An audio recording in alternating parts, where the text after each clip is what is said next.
гости, уважаемые представители правительства государства Молдовы, Республики Моldova, примарии города Кишинева, уважаемые послы, дипломаты, гости, господа и дамы. Сегодня особый день, день памяти, трагедии, которая не может быть забыта или каким-либо образом нивелирована. И потому что огромное количество людей пострадали, а их потомки во много раз кратно не смогли в этом мире появиться. Это тяжелая утрата, которую невозможно обойти. Но главное, хотелось еще отметить, что в эту дату мы отмечаем героизм. Как героизм евреев, которые подняли восстание в Варшавском гетто, и также героизм людей нееврейской национальности, которые в тяжелую годину ценой собственной жизни, собственной карьеры рисковали. Японцы, латыши, немцы, молдаване. Люди всех национальностей делали для себя выбор. Либо быть людьми, либо сохранить лояльность. Наша еврейская традиция говорит, что «Дерех эрец кадма ле-Тора». Человечность, она предшествовала мудрости, данной нам на горе Синай. Поэтому человечность, проявленная в каждом, дорогого стоит. Поэтому в этот день мы вспоминаем как жертв, так и тех, кто проявил самопожертвование, возможно, оставшись живыми милостью Божией, но тем не менее их жизнь была посвящена спасению жизни других людей. И с вашего позволения от имени главного раввина Молдовы Рав Пинкаса Зальцмана и организации Agudat Israel в ваше присутствие мы прочтем памятную молитву.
Beggar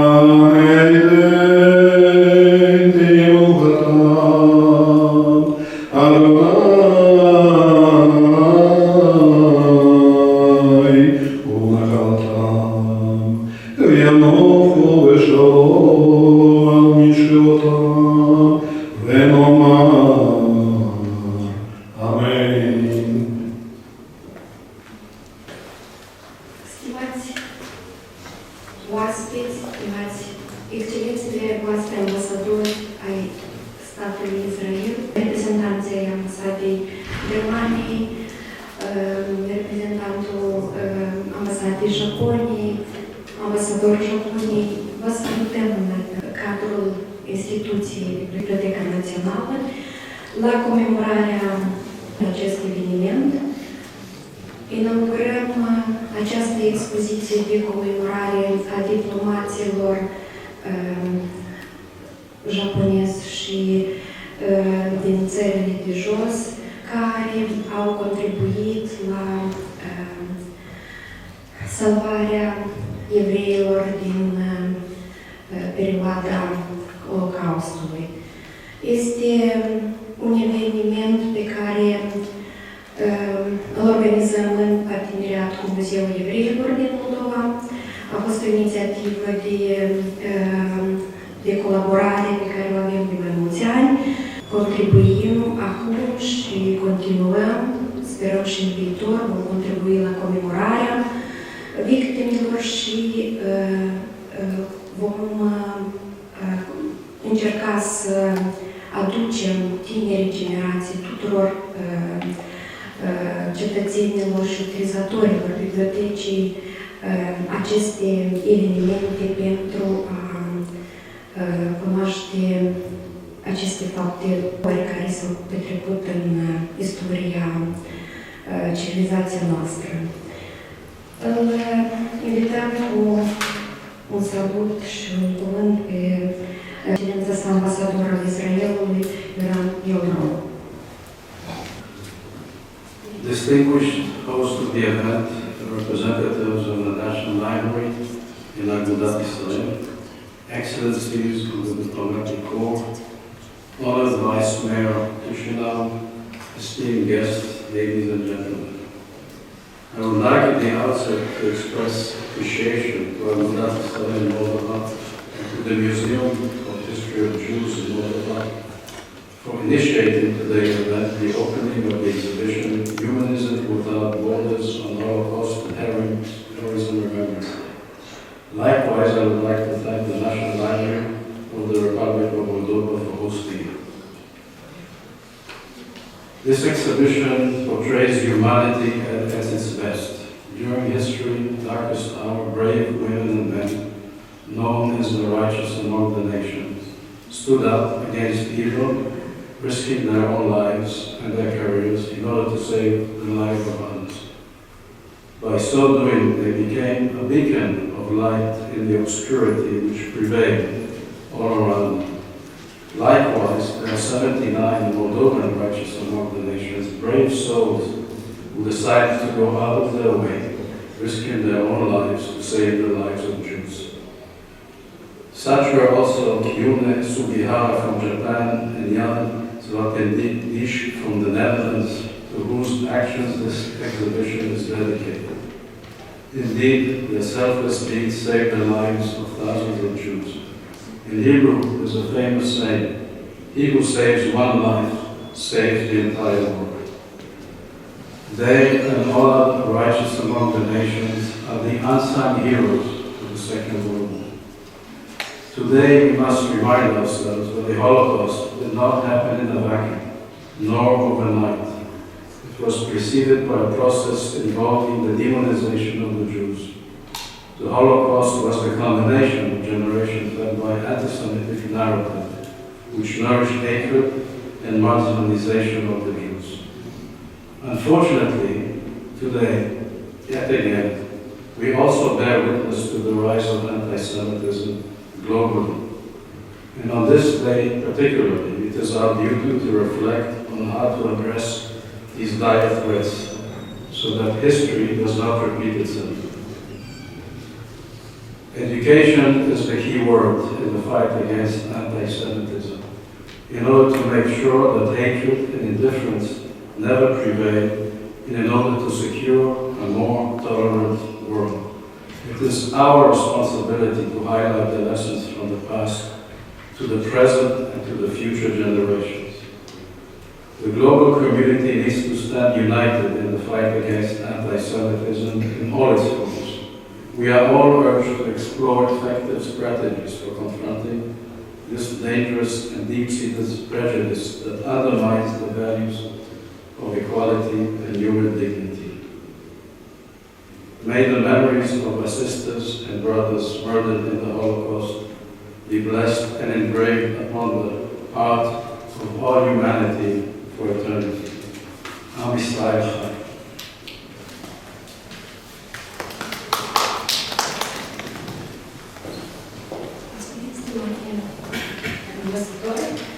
Invităm pe domnul ambasador Ajunul, excelența sa, Eroismului. Good morning. I would like to say a few words about Shunai Senpo Sugihara. He is a Japanese diplomat who, against the instruction from Tokyo, issued transit visas to Jewish refugees fleeing Nazi persecution in the summer of 1940. His act in the end saved many Jewish lives. One morning in July 1940, in Kaunas, Lithuania, he woke up to the noise of hundreds of Jewish refugees who stood outside his consulate office. The refugees gathered there to seek a transit visa through Japan. For them, the only remaining route of escape from the approaching Nazis was to go east through the Soviet Union. After 10 days of mental struggle, Sugihara began issuing visas. By doing so, he disobeyed instructions of his government, which was cultivating close ties with Nazi Germany.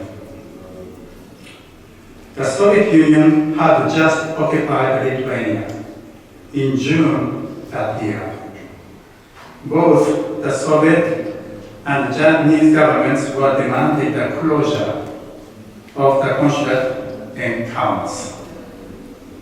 But Sugihara made excuses and procrastinated to gain time to issue visas.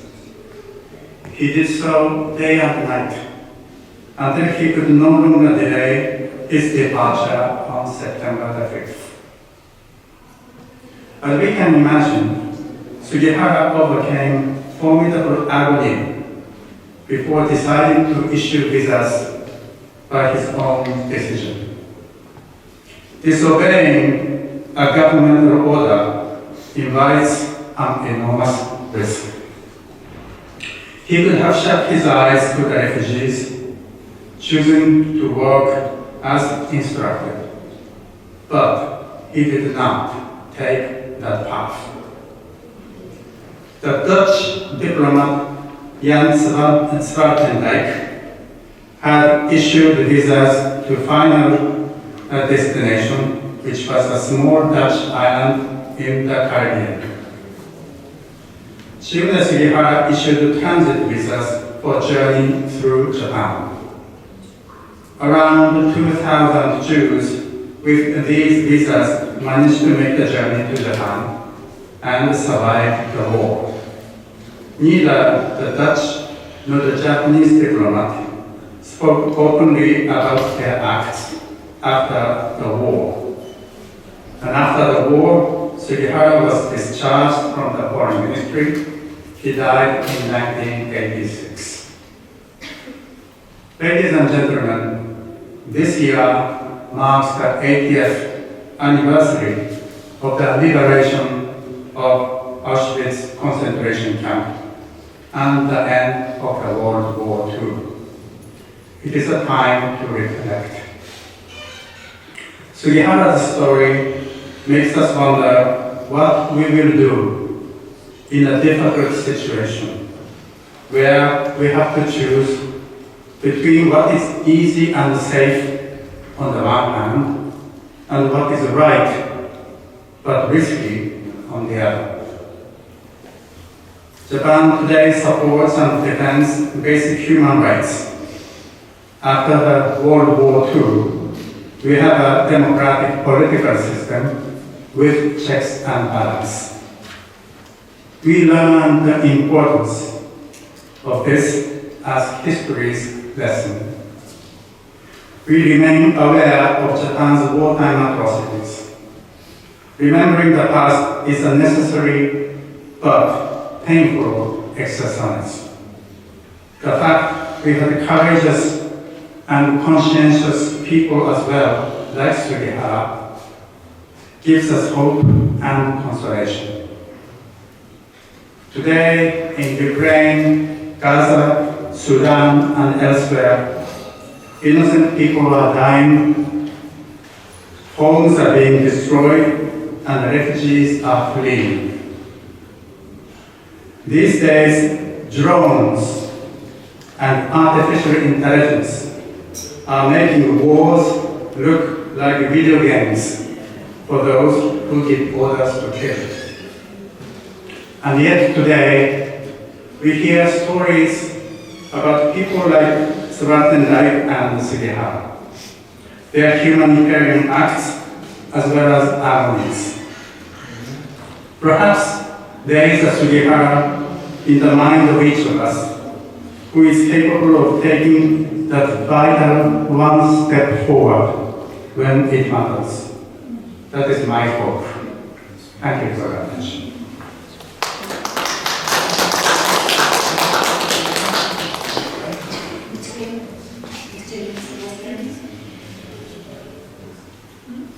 Invităm acum pe domnul Rabin Richter, secretar Administrativ Germaniei. The representatives of the National Library, the Mrs. Kovalova, ambassadors, esteemed guests, thank you very much for the invitation to this event, which I accepted with pleasure. Thank you. I regard it as a great honor to take part in this Yom Hashoah, the commemoration of victims of the Holocaust. This day remembers the darkest period of German history. In 1942, the Nazi regime began the so-called final solution of the Jewish question. All the Jews the regime could lay its hands on were taken to concentration camps. The number of victims we commemorate today is estimated at 6 million. This year also marks the 80th anniversary of the end of the Second World War and the liberation of the concentration and extermination camp Auschwitz and other death camps in Germany like Bergen-Belsen, Buchenwald, Dachau, Flossenbürg, Ravensbrück and Sachsenhausen. In particular, Auschwitz has become the symbol of Nazi terror, which killed millions of people. People that were disenfranchised, robbed of their dignity, property, and ultimately their lives. Today we honor the victims of the National Socialist tyranny, we commemorate the dead, and honor the survivors whose lives were forever shaped by the unimaginable horror they had to experience. But this day gives us also a message, the message that we must derive from our responsibility for history, for the injustice that has happened, the man-made and the very special responsibility to do everything possible to ensure that such injustice is never repeated. Above all, this means the protecting of human dignity. And it means that it is our responsibility to oppose discrimination, racism, and anti-Semitism with all determination. And it remains 80 years after the end of the Second World War, in particular a moral duty to keep alive the memory of the Holocaust. And it is precisely because of this historical responsibility that we are called upon to resolutely oppose any form of hatred and violence, threats or persecution that fellow human beings experience because of their faith, their political convictions, or their origin. Thank you very much. Mulțumim mult pentru prezență și noi, instituțiile de cultură, pentru a rememora aceste evenimente și rolul acestui ideologii totalitare și antisemiste în tragedia Holocaustului. Aducem un omagiu victimelor și celor care și-au riscat propria viață pentru salvarea semenilor săi. Îl invităm pe domnul Vyacheslav Repcinski, directorul general al Agenției Relațiilor Interetnice. Excelențe, domnilor ambasadori, domnilor și doamnelor, onorată asistență. Pentru Agenția Relațiilor Interetnice este foarte important evenimentul care are loc astăzi, deoarece considerăm că este un eveniment care are mai multe semnificații. În primul rând, memoria Holocaustului, memoria jertfelor, atrocităților care au avut loc. În al doilea rând, este o posibilitate de a reflecta și a face anumite concluzii. Cum s-a întâmplat că multe lucruri care noi le-am trecut umanitatea în veacul 20, astăzi se repetă. Și a treia, este foarte important ca în urma acestor evenimente, noi, societatea Republicii Moldova, să ne determinăm care sunt valorile pe care noi mai departe ne dezvoltăm. Elementele acestei expoziții noi considerăm că trebuie să fie distribuite cât mai larg în societatea Republicii Moldova și noi am susținut prezentarea expoziției în mai multe localități din țară. Luna trecută a fost în Strășeni, unde au vizitat și elevii, dar și maturii din localitate, au făcut cunoștință cu expoziția, dar și cu evenimentele care au avut loc cu mulți ani în urmă. Dacă vorbim că ce lecții luăm de la aceste evenimente, probabil trebuie să ne gândim cum în veacul 21 mai continuă astfel de abordări pe care unele state consideră că au dreptul de a decide cine are dreptul la viață și cine nu are dreptul. Cine are dreptul la existență, la identitate și cine nu are dreptul. De ce noi, ca societate, ca oameni, nu am reușit să oprim acest proces în veacul 21? Este o expoziție care prezintă atrocitățile Holocaustului, dar prezintă și eroismul unor personalități care, atunci când sistemul lucra pentru distrugere, ei și-au găsit curajul de a se opune acestui sistem, au găsit curajul de a fi altfel ca ceilalți din societate și a rămânea oameni cu anumite valori. Și cred că aceste valori ar trebui să fie și ce trebuie să se conducă societatea Republicii Moldova.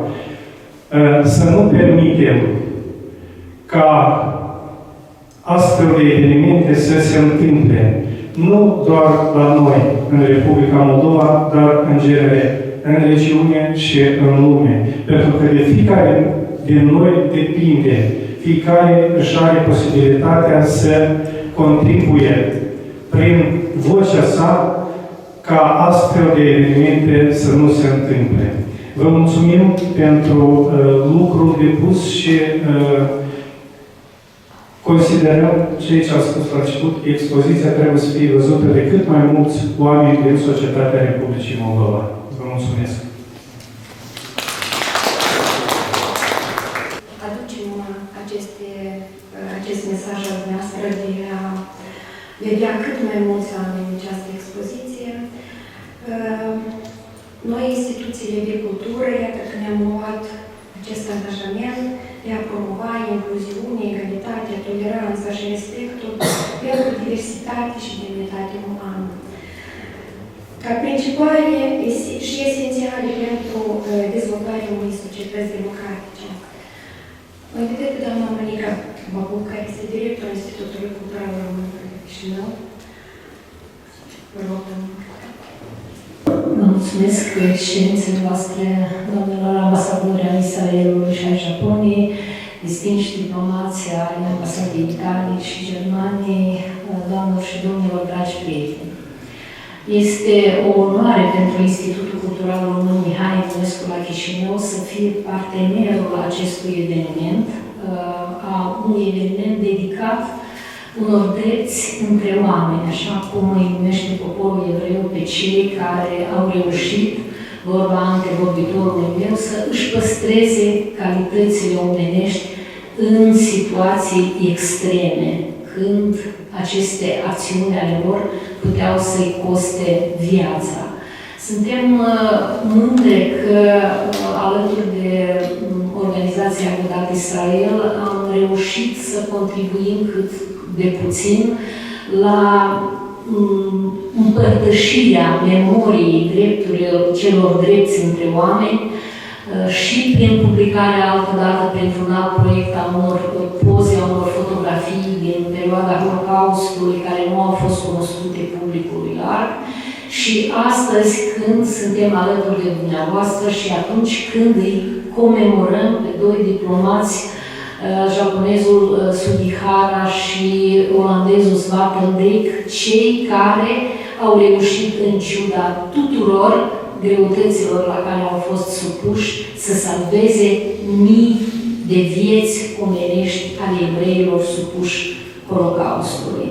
Vreau să vă spun că vom continua să facem acest lucru și România are, în afară de Ziua Internațională a comemorării victimelor Holocaustului din 27 ianuarie, o zi proprie de comemorare a victimelor Holocaustului la 9 octombrie, care ne face să fim responsabili și de această dată, ca să vorbim cu adevărat despre lucrurile care s-au întâmplat peste tot în lume, inclusiv și în teritoriile noastre, cu jertfele Holocaustului.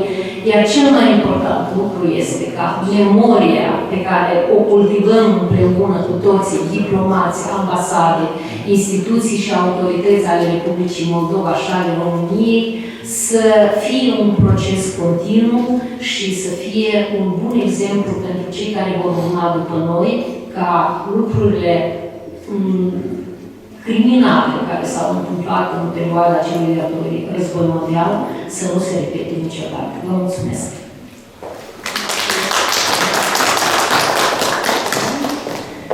Stimată doamnă viceprimarul municipiului Chișinău, doamna Angela Tasevici, ați mijlocit să fie alături de noi.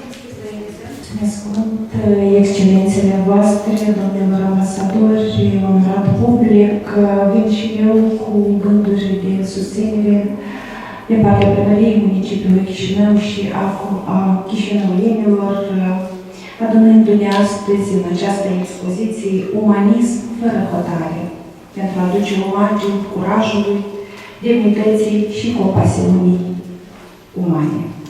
Ziua Amintirii Holocaustului și Eroismului reprezintă un moment de reculegere și memorie a victimelor atrocităților, de reculegere în fața suferinței intolerate de milioane de victime ale nazismului și o evocare a exemplului de umanitate.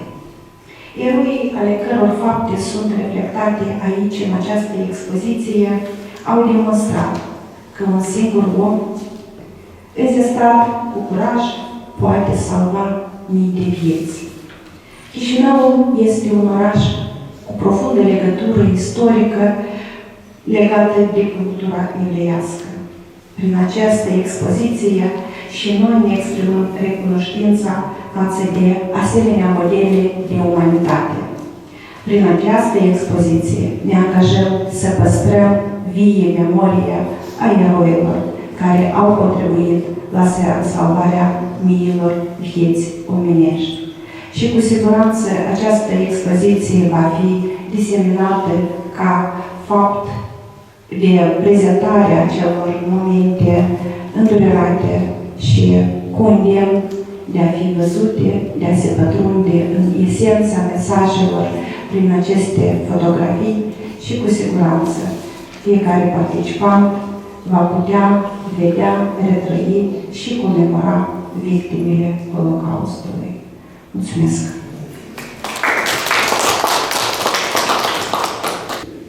Aș vrea să menționez că expoziția a fost realizată prin efortul comunității evreiești din Moldova, Muzeul de Istorie Evreilor din Republica Moldova, cu sprijinul Ambasadei Japoniei, Ambasadei Lituaniei, Ambasadei Țărilor de Jos, Institutul Cultural Român din Chișinău, Centrul Mondial de Comemorare a Victimelor Holocaustului Yom Hashoah din Israel, Muzeul Portului Tsuruga din Japonia, Casei Sugihara din Kaunas, Lituania, Muzeul Național de Istorie a Moldovei și Agenția Relații Interetnice.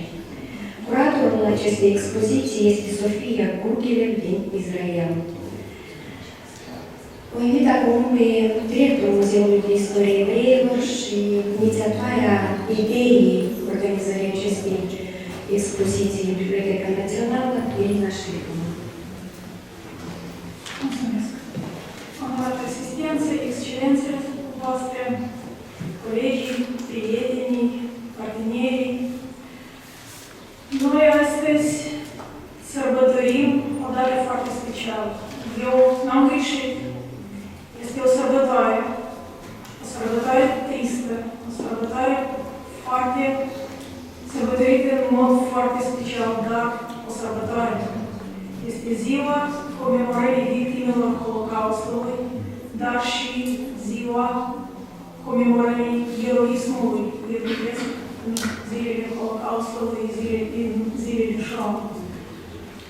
Este ziua care ne amintește că suntem nu obiecte, dar subiecte istoriei noastre, istoriei evreiești.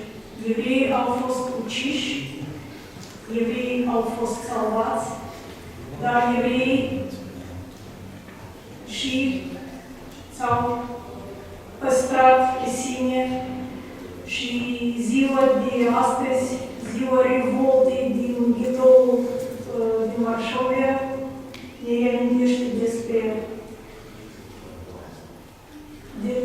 faptul de demnitate evreiască. Revoltul a fost inițiat fără speranță, fără o șansă, doar pentru demnitate. Și asta ne face subiectele istoriei noastre. Vă mulțumesc mult pentru prezență. Eu mulțumesc foarte mult pentru partenerii, în primul rând, Sinagoga Agudat Israel, pentru inițierea ideii de colaborare și de elaborare a expoziției și pentru toți partenerii și pentru gazda noastră, Biblioteca Națională, de multe ani. Vă mulțumesc mult și înainte. Mulțumesc!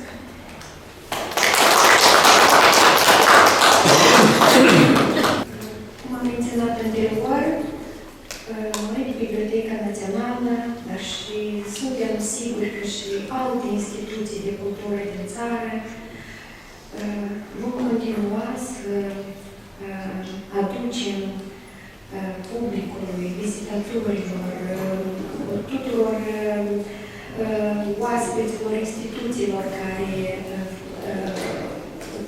urmează să să le prezenteze utilizatorii, fie alții tipuri de vizitatori, să aducem la cunoștință, să promovăm aceste oricare forme de expoziție modernă, expoziție de carte, expoziție de planșe, expoziții, oricare tipuri de expoziții sau cărți, alte tipuri de publicații, să promovăm aceste materiale, să cunoască tinerii, adică tinerii, elevii, toată comunitatea chișinăuiană și nu numai cei care pășesc pragul Bibliotecii Naționale, să cunoască aceste fapte eroice ale diplomaților japonezi și alții din Olanda care au putut să facă fapte eroice în acele perioade pentru poporul evreu. Expoziția va fi expusă de câteva săptămâni aici, în Centrul Bibliotecii Naționale. Cu siguranță, în următoarele săptămâni vom avea în excursii tineri, elevi, care sperăm noi că va ajunge și în inimile și memoria acestor fapte. Noi vă mulțumim foarte mult pentru prezență, pentru colaborare și suntem sigur deschiși pentru organizarea altor tipuri de evenimente de acest gen și nu numai.